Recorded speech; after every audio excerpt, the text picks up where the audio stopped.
Olá! No módulo 3, nós vamos trabalhar os procedimentos administrativos e responsabilidade institucional. Nesse módulo, nós vamos discutir o papel dos profissionais da gestão administrativa, as orientações para o registro da autodeclaração racial e situações comuns no cotidiano escolar. O papel da gestão administrativa.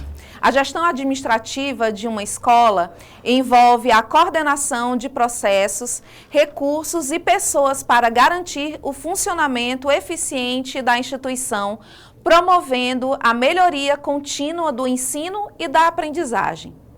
Dentre as várias atribuições, os secretários escolares e coordenadores administrativos são responsáveis por registrar informações nos sistemas educacionais, orientar estudantes e famílias e garantir a atualização dos dados escolares. Autodeclaração como direito. A autodeclaração racial é um direito individual. Isso significa que cada pessoa tem o direito de se declarar como se identifica racialmente, sendo consideradas as classificações utilizadas pelo Instituto Brasileiro de Geografia e Estatística, o IBGE, e de acordo com o que preconiza o Estatuto da Igualdade Racial, Lei número 12.288/2010. Esse direito deve ser respeitado pelas instituições públicas. E o que a escola não pode fazer? No processo de registro da autodeclaração racial, a escola deve evitar práticas que violem o direito dos sujeitos. Entre elas, definir a raça do estudante com base na aparência, alterar a autodeclaração realizada pela família, induzir ou sugerir respostas, preencher o campo sem consulta ao responsável ou o estudante. A classificação racial do IBGE considera que no Brasil os sistemas administrativos utilizem as categorias preta, parda, branca, amarela e indígena para entender a classificação racial do nosso país. E como o IBGE orienta essa autodeclaração? Ele orienta com base na cor da pele e traços físicos, como cabelo, nariz, a boca. Não é necessário comprovar origem, apresentar documentos ou ter árvore genealógica. Muitas pessoas, inclusive, quando vão preencher algum documento referente à autodeclaração racial, que eles já sabem que as categorias são essas, já apresentadas, preta, parda, branca, amarela e indígena, eles tendem a querer considerar aquilo que teoricamente está na certidão de nascimento. Eu digo teoricamente porque essa era uma prática utilizada há muitos anos atrás, mas que atualmente não se utiliza mais. Nas certidões de nascimento não se tem mais o registro do quesito raça-cor, até porque essa questão ela pode ir sendo alterada ao longo do tempo. Né? E aí algumas pessoas se utilizam ainda desses documentos para dizer que elas são de determinada categoria. E aí é muito complexo, porque geralmente você vê situações equivocadas acontecendo muito nas bancas de heteroidentificação dos concursos públicos ou até mesmo para acesso ao ensino superior. Outro caso também que a gente tem muito comum de pessoas que têm documentos que dizem que foi atestado, inclusive, pelo Exército, né? E aí esses documentos, eles também não têm validade, nem a certidão de nascimento que vinha anteriormente com essa marcação racial, nem documento do Exército, nem tampouco, né, um documento emitido por um dermatologista. Nenhum desses documentos, eles têm validade para a questão da autodeclaração racial. No Brasil, a questão genealógica ou genética, ela não é considerada, porque o que nós temos no Brasil não é o tipo de racismo genético, ele é um racismo de marca, porque ele considera justamente a aparência física das pessoas, considera especificamente a cor da pele. Nós temos dados que nos mostram que quanto mais escura for a cor da pele da pessoa, mais racismo a pessoa tende a sofrer. Né? Mas além da questão da cor da pele, também tem outras características, né, que tornam a pessoa ali como partícipe da população negra do nosso país, que são a questão do cabelo, a questão do nariz, né, alguns traços fenótipos bem característicos que evidenciam que essa pessoa, ela compõe a população negra do nosso país. Lembrando, no Brasil, o que vale são as características físicas, o fenótipo da pessoa, e não a questão genética. E aí, nós trazemos esse ponto que aborda quem são, né? Quem é a população negra do nosso Brasil. Né? E aí, de acordo com o IBGE e o próprio Estatuto da Igualdade Racial, a população negra do nosso país é composta por pessoas que se autodeclaram pretas e pardas.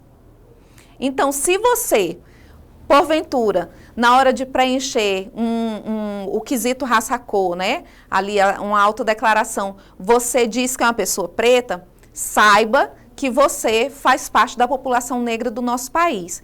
E você também, pardo, quando vai preencher o quesito raça-cor, se você diz que é uma pessoa parda, saiba também que você compõe a população negra do nosso país. Então, você dizer que é uma pessoa parda e dizer que é uma pessoa negra é a mesma coisa, tal como você dizer que é uma pessoa preta e se entender também como negro vai dar na mesma coisa. E aí, essa definição é utilizada para políticas públicas, ações afirmativas, estudos e políticas voltadas à equidade racial. E com relação à categoria preta, como que a gente pode estar identificando, né? Inclusive se reconhecendo a partir da pele escura, né? Os traços fenótipos bastante associados à população negra, como eu já falei, a textura, a própria textura do cabelo, né? Quanto mais o cabelo for cacheado, for crespo, né?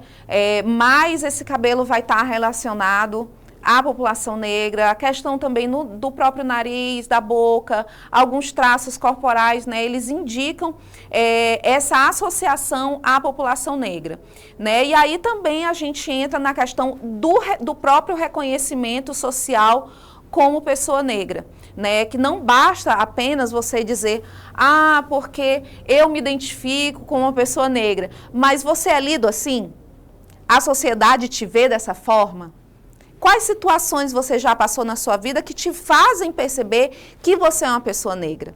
E aí, nesse caso, para a gente pensar pessoas pretas, né, justamente quando você vai fazer o preenchimento desse quesito, né, da autodeclaração racial, quando você vê lá as categorias, as pessoas pretas, elas são geralmente as pessoas que têm uma pele mais retinta, ou seja, uma pele, né, mais escura, e tem esses traços fenótipos bem presentes, né? Essas a gente pode entender como pessoas pretas. E já como as pessoas pardas, né? A categoria parda aí que o IBGE nos traz. Eles têm diferentes tonalidades de pele. Inclusive, vocês veem as pessoas pardas com tonalidades, às vezes, até da pele um pouco mais clara. Né? Tem pessoas pardas que elas têm a pele um pouquinho mais escura, mas pardos também têm a pele um pouco mais clara. E aí, o que vai definir que essa pessoa, ela compõe a população negra do nosso país e ela pode estar se identificando como pardo? Porque o pardo, ele precisa também estar associado a características negroides. Não basta só a questão da cor da pele, precisa ser observado também as texturas do cabelo, né? A questão facial, como eu já falei, o próprio nariz, a boca, que também nos dão indicativos de que essa pessoa, que por mais que ela tenha a pele um pouco mais clara, mas ainda assim ela é lida como uma pessoa que compõe a população negra do nosso país. Ou seja, o pardo no Brasil, ele tem as suas características mais associadas à população negra. Nesse sentido, é que as pessoas podem, né, se elas se reconhecem assim, se elas se veem assim, e se as situações cotidianas que elas vivem lhe fazem entender, né, que ela pode ser uma pessoa parda e que compõe a população negra do nosso país, se assim ela for preencher um documento, ela vai estar fazendo isso de maneira assertiva. E aí também, né, como eu falei para vocês, tem a questão das características fenotípicas que são associadas à população negra, e essa categoria ela não depende da questão de mistura como critério principal. Ela envolve o reconhecimento social. Vocês lembram que antigamente a gente tinha aquelas misturas que caracterizavam até traziam algumas tendências de características, né, voltadas que diziam, porque uma pessoa indígena que casa com uma pessoa negra dá isso, né, e aí uma pessoa branca que casa com uma pessoa negra dá aquilo outro. Essa forma de compreender a sociedade, ela não é mais utilizada, inclusive já tem muito tempo, né? E aí ela, atualmente, quando a gente vai fazer o recorte étnico-racial ou recorte racial da população brasileira, né, a gente só considera a questão dos pretos, pardos, brancos, amarelos e indígenas. Hoje em dia a gente não trabalha outras questões. E aí também uma coisa muito importante, para que vocês possam compreender um pouco melhor essa questão do pardo no nosso Brasil. Porque tem muitas pessoas que dizem, porque o meu avô era um homem negro, ou então porque não, a minha avó era uma mulher negra, ou a minha mãe é uma mulher branca que casou, o meu pai é um homem negro, e aí por isso eu me identifico. Não, você não pode se basear nessa questão, porque essa é uma questão que leva, né, uma categorização da população negra baseado no recorte genético. E como eu já falei para vocês, no Brasil, a gente não considera essa questão genética. A gente considera mesmo as características físicas, fenótipos das pessoas, né? E aí, se você tem ainda uma certa dificuldade, porque você olha para a cor da sua pele, não acha que você é tão negro assim, né? Não se considera uma pessoa tão preta assim, e aí você fica, às vezes, um pouco na dúvida se você vai se considerar ali pardo ou branco. Você precisa também observar as situações cotidianas que você vive, né, ali no seu dia a dia. Algumas delas, que são muito pesadas, inclusive, diz respeito, inclusive, a como o próprio sistema de justiça e de segurança do país te enxerga. Porque se você tiver já passado por alguma situação que te fez pensar, nossa, mas por que eu estou sendo abordada, né? Às vezes você tirou um momento para ir no shopping, entrar numa loja, simplesmente para passear, né? Ou até mesmo porque você está com dúvida, ou porque você quer fazer uma pesquisa de preço e você, às vezes, está demorando um pouco mais na loja, e aí você observa que, do nada, você está sendo seguido ou acompanhado por um segurança. E aí você olha ao redor e tem outras pessoas que não estão passando por essa mesma situação. E aí você se pensa, mas tá tudo certo aqui, eu tenho um objetivo de estar aqui nesse lugar, por que eu estou sendo seguida? Né? E aí essa é uma das características que levam também as pessoas a compreender, né, em que categoria elas podem estar inseridas ali socialmente e como elas podem estar sendo lidas socialmente. Tem outras situações também de ser bem atendido ou não em determinadas lojas, né? E aí a gente também tem uma série de outras questões que podem te fazer compreender como que a sociedade te lê. Porque não basta só como você se vê, mas como que você compreende que a sociedade está percebendo o que você é. Inclusive pela forma como você é recebido, pela forma como você é atendido, pela forma como você é tratado. Enfim, vamos lá agora passar para a próxima categoria. A categoria branca. ela define, basicamente, as pessoas que têm pele clara, né? Ou que elas têm traços ali associados à origem europeia, né? Mas aí é preciso a gente também compreender que nem toda pessoa branca vai ter o cabelo liso. E nem toda pessoa branca vai ter o cabelo loiro. Porque nós temos uma diversidade genética, inclusive na própria Europa, que nos mostra que em determinados países você vai ter pessoas brancas de cabelo muito escuro. Ou você vai ter pessoas brancas de cabelo louro, mas com cabelo cacheado. Porque isso ali tem muito a ver também com a questão da região. Então, nem sempre, só pelo fato de você ter um cabelo cacheado, vai dizer que você não é uma pessoa branca. Sim, vai ter mais a ver realmente com a questão da cor da tua pele e dos teus traços. Se você é uma pessoa, como o nosso próprio slide ali aponta, né? Se você é uma pessoa que tem ausência de características historicamente ligadas à população negra ou indígena, então você é uma pessoa branca. Né? Essa é uma forma bem básica da gente vir de fato a compreender o que é essa categoria das pessoas brancas. Né? Uma delas, de como você também é lido socialmente. Se você nunca teve dificuldade de acesso a nada, né? Ou então se você pode até ter tido dificuldade de acessar algumas coisas e alguns espaços, mas não tanto como outras pessoas. Né? E aí, por que você teve um pouquinho mais de facilidade do que outras? Né? Será que foi por conta da sua cor da pele? Isso é uma questão que nos faz também refletir com relação a essa questão racial. E agora, a categoria amarela.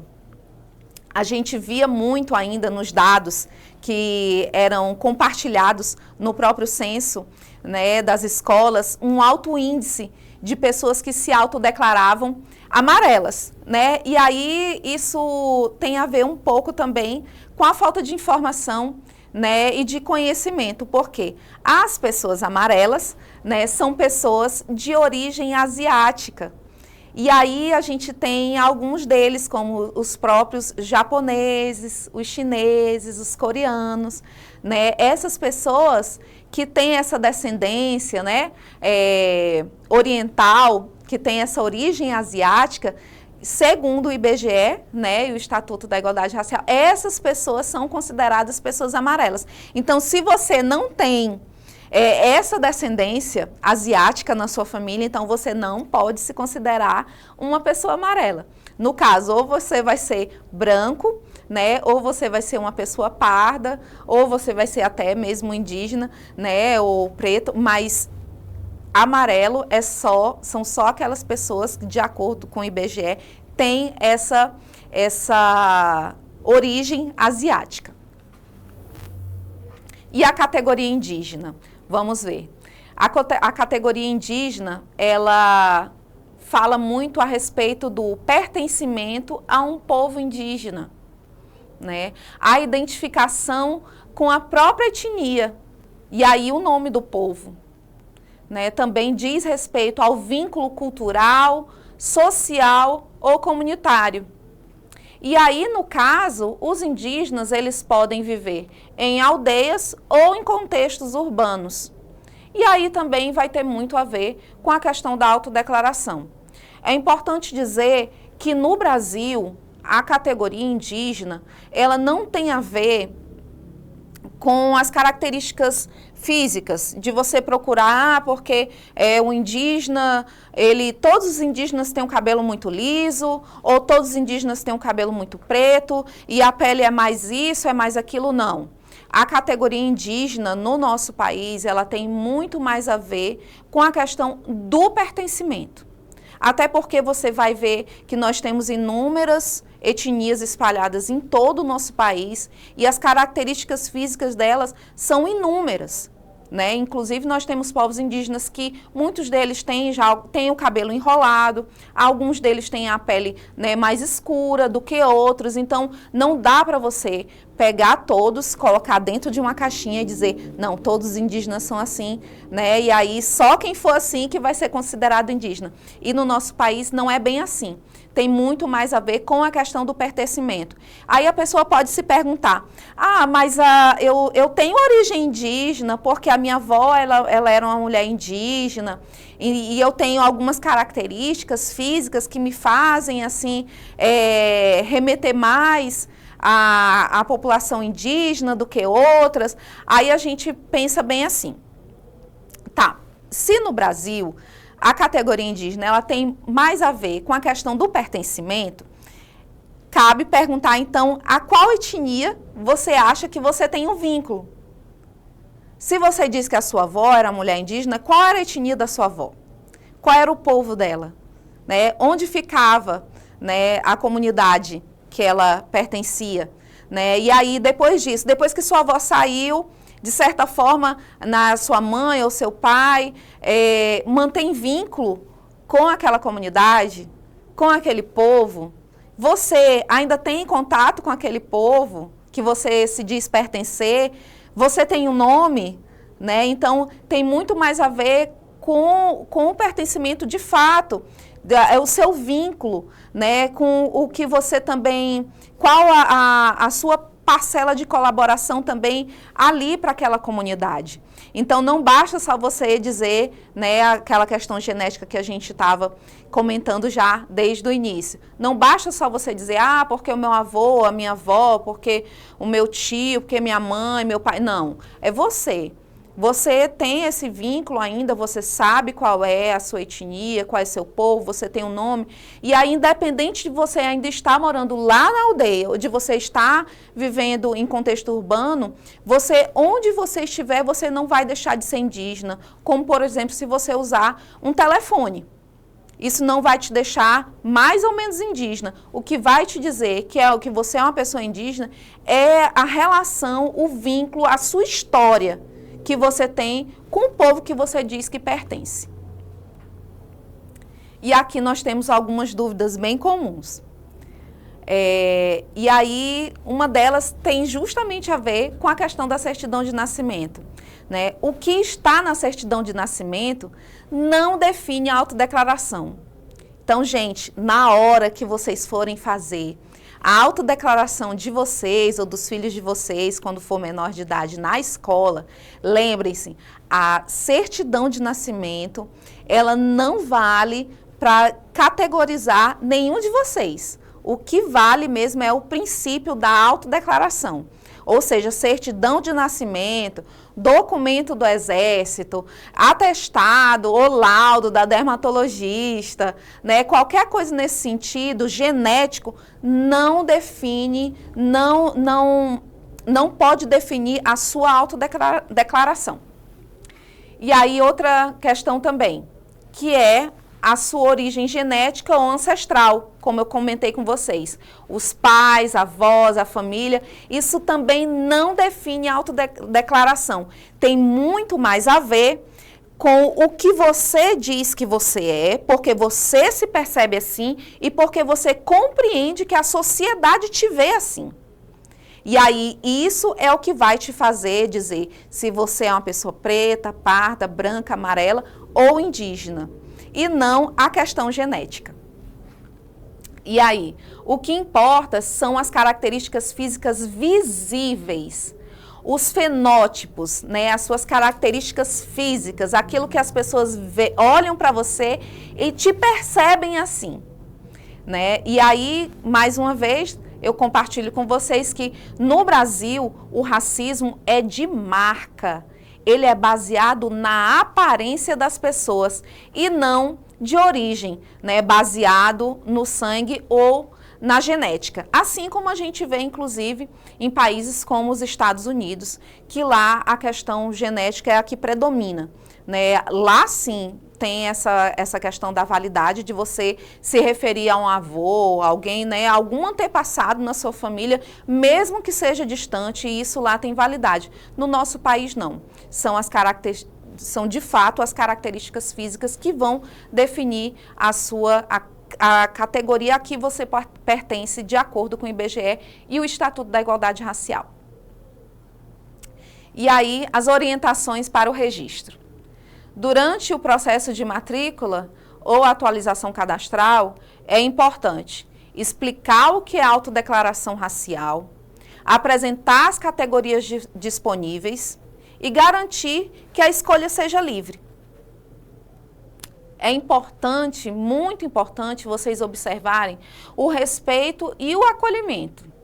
A abordagem da escola, ela deve ser sempre respeitosa, acolhedora e livre de constrangimentos.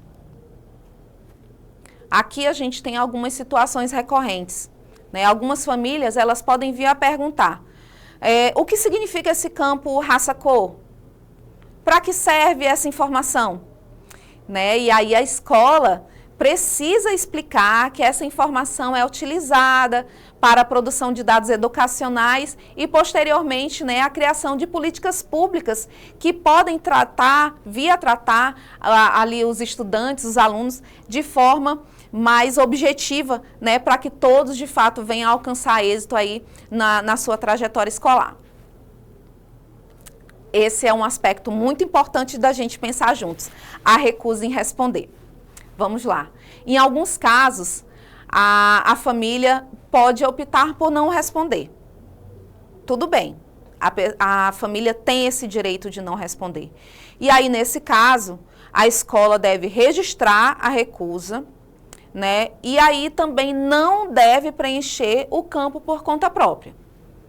Né? Esse também é uma tendência que a gente precisa, né, tentar solucionar, porque a pessoa, de fato, ela tem o direito de recusar, e aí a escola precisa registrar. Porém, o diálogo é sempre muito importante. É isso que a gente vem discutindo com vocês, trazendo aqui a importância, né, tentando conscientizar vocês a respeito da importância da autodeclaração ser preenchida nos dados da escola. Porque sem isso, vai ficar muito difícil para que a gente venha a ter políticas educacionais, né, que sejam pensadas considerando o recorte de atender quem mais necessita. Né? E aí, por isso que eu trouxe até essa observação para vocês, né, de que a ausência dessas informações compromete diretamente a qualidade dos dados educacionais e a efetividade das políticas públicas. A pessoa que está lá preenchendo, a família ou o aluno, ele tem o direito de dizer que não vai preencher. Mas cabe também a nós que estamos ali, realizando aquela matrícula, né, a atualização dos dados, ou fazendo a rematrícula, orientar, tentar bem orientar ao máximo, né, o máximo possível, aquela família ali sobre essa questão do quesito raça-cor, perguntando se eles têm alguma dúvida, né, se eles compreendem ali o que é cada categoria, explicitando inclusive qual categoria, né, o IBGE disponibiliza. Porque as pessoas às vezes tendem até a dizer que são, quando o coordenador administrativo ou o secretário vai lá fazer a pergunta para a família, né, e pergunta, mas e com relação ao quesito raça-cor?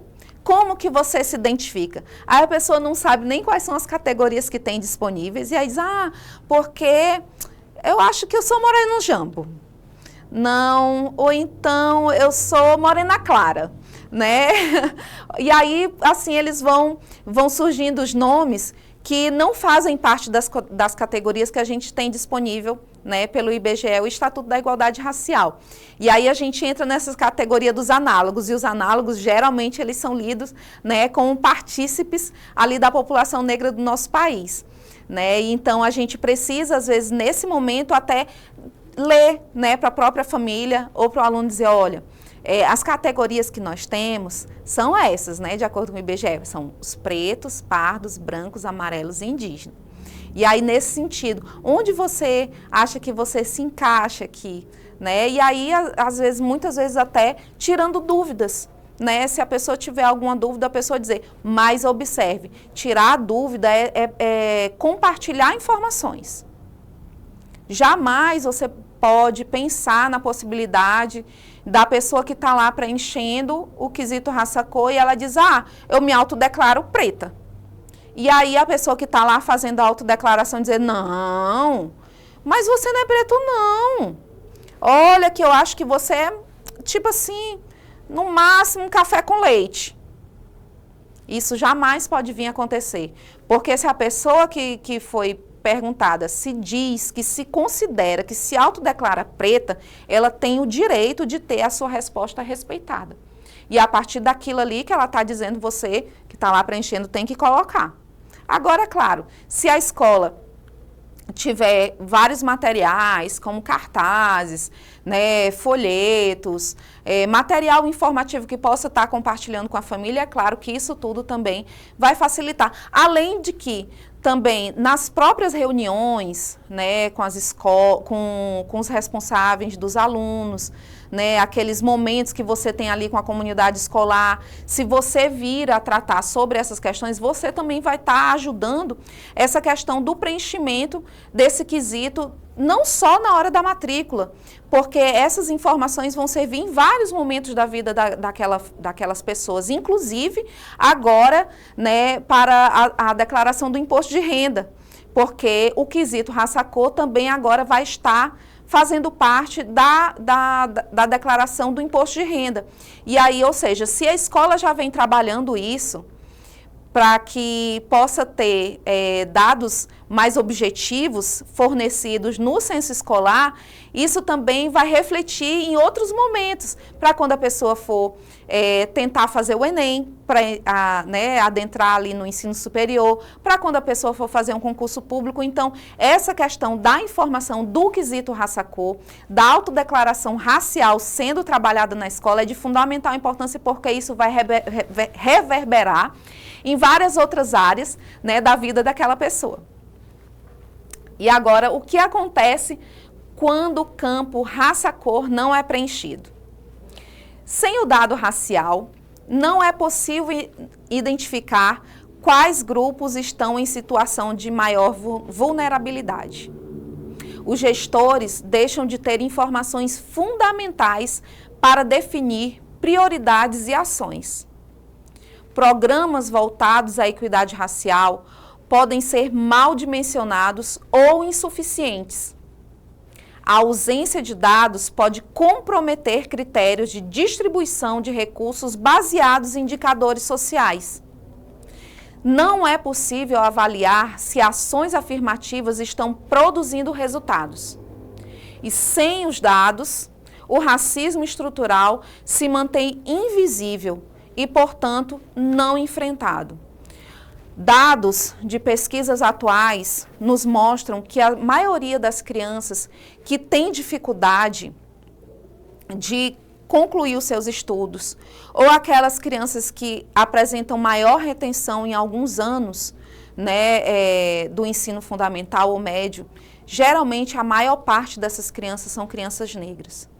Como que a gente vai poder estar pensando em planejar programas ou projetos que vão auxiliar essas crianças, né, a sair desse momento, né, de retenção, ou até que venham a quebrar o ciclo da evasão escolar, que geralmente já vem ali, né, sendo repetido na sua própria família.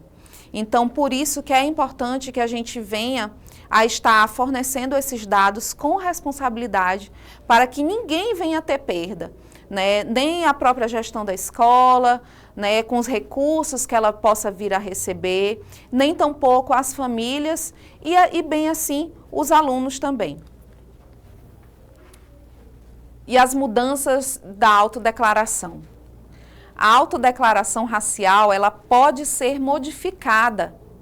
Isso pode ocorrer por mudança na forma de identificação racial, atualização cadastral, e a correção de registros anteriores. Veja bem, se você vai trabalhar a questão da informação, compartilhar as informações mais assertivas com a tua comunidade escolar.